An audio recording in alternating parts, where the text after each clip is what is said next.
Well, tell us a little bit more about the international work and indeed the interfaith work that Churches in Communications is involved with. Yeah, well, it's interesting.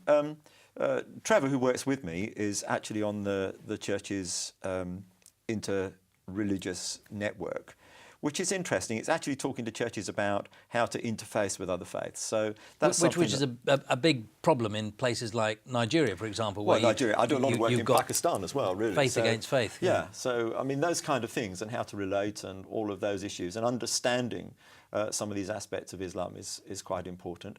So that's one area that we're involved in. The other sort of things that we get involved in, often there's a particular challenge at the moment in Uganda, for example. There's a huge number of independent churches in Uganda, but they don't actually have legal recognition within the government system. So we end up addressing some of those kind of issues too. So the work on the Churches in Communities front is very varied indeed.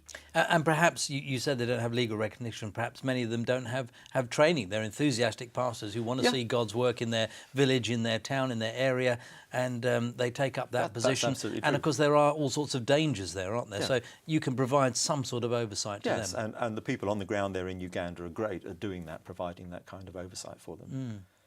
What's your overall view of where the church in the world is going? Because the view in the West is that it's declining, but the rest of the world, we're not sure about.